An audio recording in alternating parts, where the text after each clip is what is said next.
A few weeks ago, I published the video on this channel that received a lot of criticism. This one is quite funny, by the way. But it wasn't the content of the video that drove the complaints. It was my weird English pronunciation. And yes, I know, if you are already fluent in English, it might seem like no big deal, right? But have you ever considered how hard it is for most non-native speakers in the world to learn a second language? I can tell you, it's not easy at all. I have talked with other immigrants like myself, and we all agree, learning English is super hard, but at the end it is quite worth it. So for native speakers, it is often hard to grasp how challenging it is to communicate in another language. In this video, I will tell you my story, how I one day got determined to learn English on my own, and how this decision completely changed my life, opening so many opportunities for growing personally and professionally. I went from living in a very small town in a disastrous communist regime with no pavement on the streets, horses as the main means of transportation, even scarce water supply, and intermittent electricity, to crossing the Atlantic and living in one of Europe's most developed cities. And none of this could have been possible if I hadn't one day decided to learn and demonstrate that I could communicate in English. But I'm not gonna mention only my successes, because I think my struggles, my mistakes, and some hard truths I discovered along the way are much more interesting. I will share those as well, so you can learn from the things that worked for me and also from my mistakes. Everything I'm going to tell you here is what I wish I did know 10 years ago, even before I made the decision to break the language barrier that eventually changed my life. So let's dive in. According to Ethnologue's data, in 2024, there were over 7,000 spoken languages worldwide.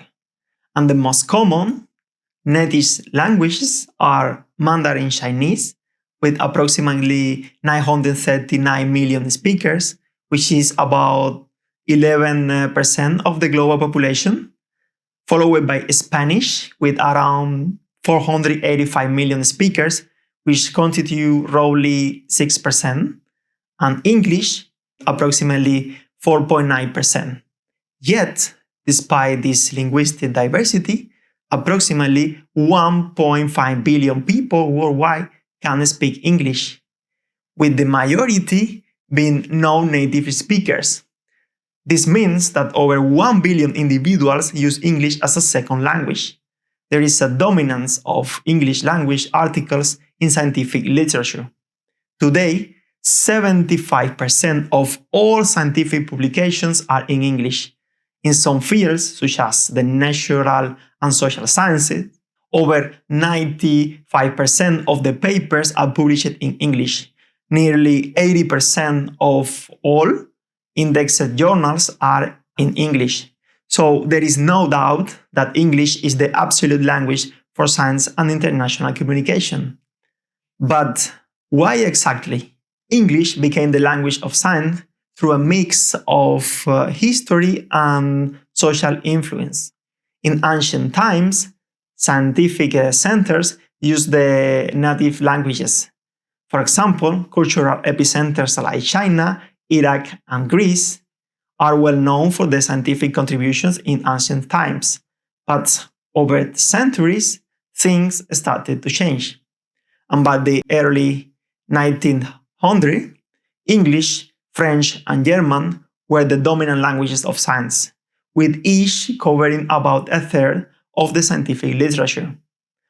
At the time, schools in the United States heavily taught foreign languages, making it easier for native English speakers to access research made in other parts of the world.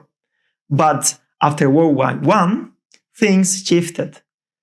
Scientists from Belgium, Britain, and France began boycotting German and Austrian scientists. These actions were driven by resentment over the manifesto of the 1933, where German intellectuals defended Germany's wartime actions. But at that time, new international science organizations worked only in English and French. The US even banned German in 23 states, ending German scientific work in much of North America. Then, after World War II, the English language solidified its position.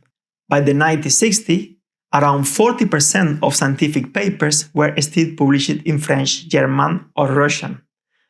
But with America's growing influence through military power, scientific research, and even Hollywood, English continued to spread. And by the 1990s, it had become the undisputable language of science. So today, around 19% of the world speaks English, mostly as a second language, and yet roughly 75% of scientific literature is in English, leaving out over 80% of people from accessing it. In fields like computer science, almost all the top conferences and journals are in English, making it nearly impossible to discuss modern concepts in other languages. As a result of all this, English has become the gatekeeper, creating a cycle where scientists who don't speak it struggle to get visibility and citations. So, while English connects the scientific world, it also limits who can join the conversation. And the truth is that we cannot change this reality. Speaking English is essential today. English might be a struggle for non-native speakers like me, but it is a struggle with big rewards. Let me tell you my story. I grew up in a small town in Cuba. Today, Cuba is one of the last reminders of communist regimes on the planet. I could describe it as an exotic glimpse into a different era. As a child, my world was quite small. I had many limitations created by the communist regime. For example, my parents never traveled, and the only information I had was what the government provided. So, to me, the world was what I could experience with my senses. In the 90s, my childhood in Cuba was without the internet, cell phones, or computers. In fact, I saw my first computer in high school, and Spanish was the only language I knew, just as it was for most Cubans. Even today, less than 10% of Cubans understand English, and those who know it are mostly concentrated in urban areas like Havana or in the tourist sector. English is taught as a foreign language in schools, but true fluency is quite rare in Cuba due to the economic challenges and lack of exposure. Around 2010, at university, I connected to the internet for the first time. It was a mind-blowing experience. Sites like Amazon and Wikipedia felt like doors opening to a world of free, uncensored information. I just started studying computer science, and I quickly realized that the latest information wasn't in Spanish. I turned to Google Translate, trying to make sense of English content on websites like Stack Overflow, or to read digital books that were mostly in English. Then I discovered academic research as a gateway to better opportunities and a way to escape the Cuban regime. But I noticed something crucial. Most of the important research was in English. Reading in English was not just an option, it was absolutely necessary. Imagine for a moment my entire world was in Spanish.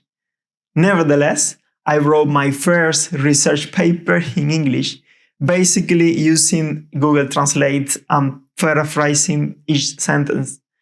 It was super painful. Each paragraph took me days, but I didn't give up. And eventually, some of my work got accepted in academic journals after countless revisions. With time, I improved my English, reading and writing skills, and with a physical dictionary on my side, I slowly built a portfolio as a researcher. Then I realized something important. Reading and writing were not enough. If I truly wanted to get noticed beyond geographical boundaries, I had to speak English as well. It turns out my instinct was right. Indeed, today, several studies show that for Latin Americans, learning to speak English can lead to a significant salary increase. Sometimes it is as high as 3x more. I find this impressive. It is as simple as that. You just need to learn English. So I was determined to change my future. I pushed myself to do everything in English, from the music I listened to the books I read. I remember downloading MP3 files from universities to listen to English lessons, repeating every word with my little MP3 player. And my pronunciation was, of course, terrible, but I started building my confidence, even though I had no clear idea if I was doing it right or wrong. And by the way, this is called the Dunning-Kruger effect, a cognitive bias where people with low knowledge or skills in a particular area overestimate their competence, often because they don't yet know enough to recognize their own limitations. But after 2 years, I realized something important. Knowing English wasn't enough. To get an offer to study abroad, which was my goal, I had to be able to prove to the rest of the world that I could communicate in the language. And in Cuba, there was only one way to do that: the IELTS test. There are two main English language tests in the world, both widely recognized by governments and academic institutions. One is the IELTS and the other one is the TOEFL. In Cuba, only the IELTS is available. It is managed by the British Council. It is an in-person exam that measures four main skills: listening, reading, writing, and speaking.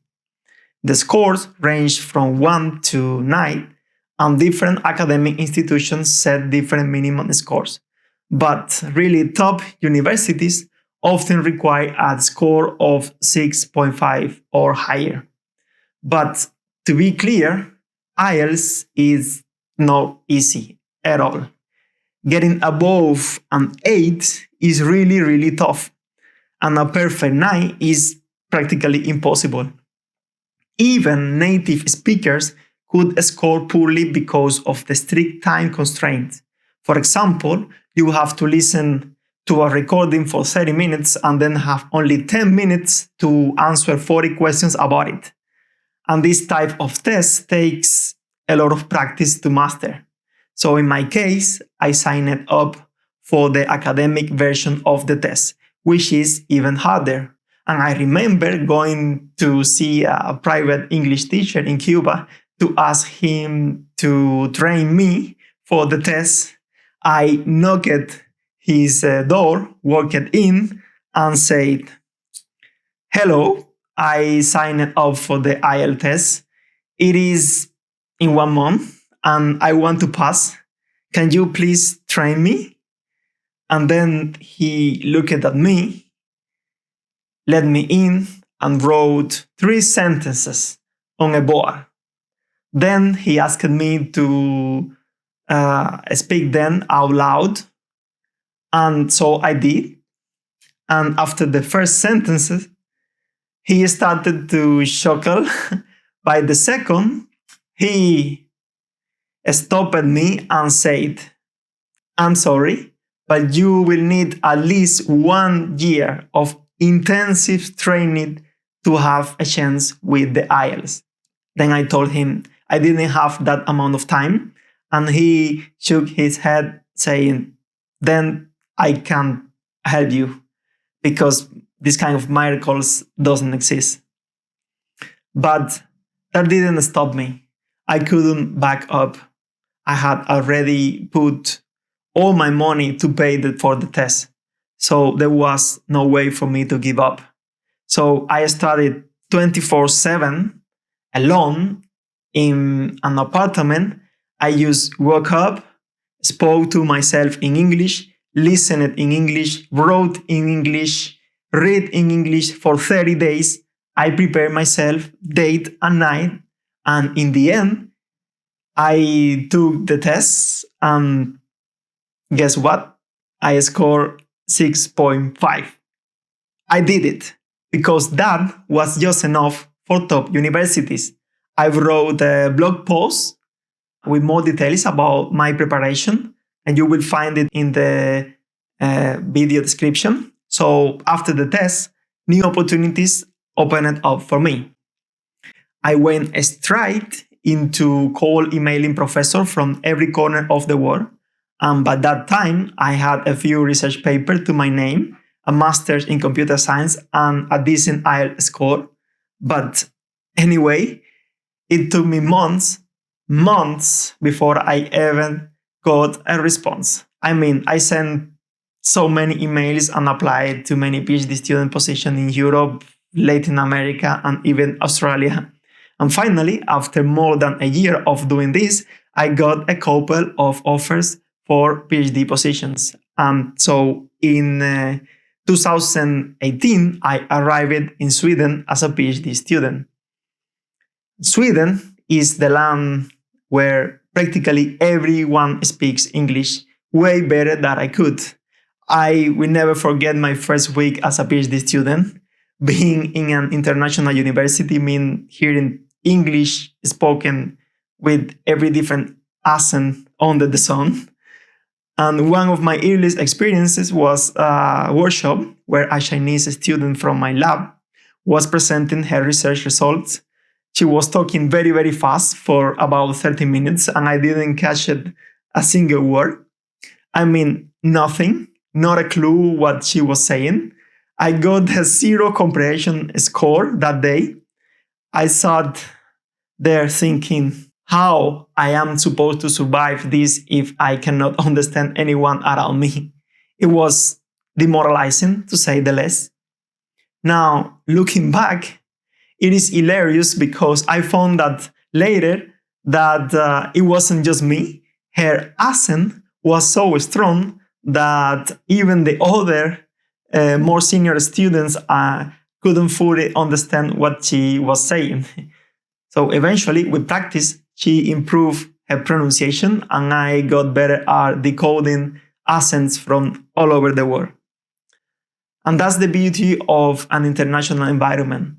Nobody's English is perfect, and indeed, there is no such thing as perfect English. If you ask the British, they will tell you that the rest of the world is pronouncing it wrong. And in the US, they will tell you that British are very weird.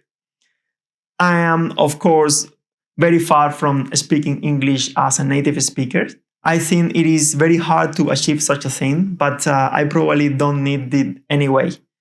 So nowadays, I am more interested in delivering clear, easy to understand messages with very simple language. So how can you get better at English? First up, don't be afraid to put yourself out there. Yes, it is uncomfortable, maybe even a bit scary, but that's exactly how you get better at anything. Think of it like debugging complex code. The only way to improve is by diving into the code base, even if it feels overwhelming at first. Every time I feel afraid, I tell myself, I'm just going to keep going. I will fake it. I talk to every person I can using my broken English. I just keep going over and over even if I feel terrified, paralyzed, or have an awkward experience. And if you keep it, I promise there comes a moment when you think, oh, I'm doing it. I have actually become this kind of person who can speak the language. So just fake it until you believe it. Most people don't care if your pronunciation is not perfect. They are just want to understand you. It is the message that matters, not the polish your sound. Therefore, go ahead, make mistakes, get a little embarrassed. It's all part of the process. Over time, you will improve without even realizing. Speak up whenever you can, at work, at school, wherever, because each time you will get closer to the transformation moment in which you actually can communicate. Another thing I think is helpful is creating content in English. For example, writing a blog, starting a podcast, or making videos. This is good because it doesn't just help you practice, it lets you play with the language and share your ideas at the same time. Plus, each type of content builds a different skill. Blogging helps you write clearly, podcasts gets you talking and listening, and videos boost your confidence in front of others. And yes, people will have bad opinions about your content, but you know what? Those comments are free feedback.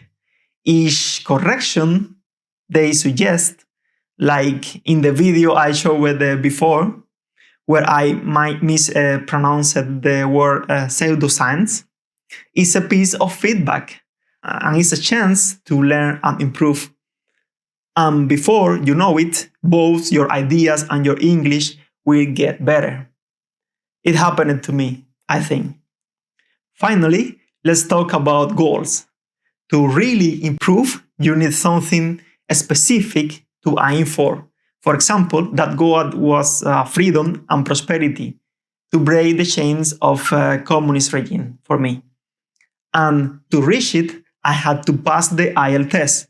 Having that target kept me focused and pushed me, especially on the days when motivation was low. So setting goals like taking a language test, giving a published talk, or reading a whole book in English is like giving yourself a finish line. It keeps you moving forward, but measuring your progress. So embrace the fear of exposure, create content in English for fun and feedback, and keep a goal in sight. And just like me, remember, you don't need to be a flawless English speaker, just someone who communicates clearly and confidently, and time will do the rest. That's the real transformation, and that could change everything. As I say, it really changed everything for me, from having almost nothing to traveling, studying, writing research papers, exchanges idea with interesting people, and talking to you now as I am doing. Isn't that amazing? I hope you enjoyed the video. See you in the next one. Bye.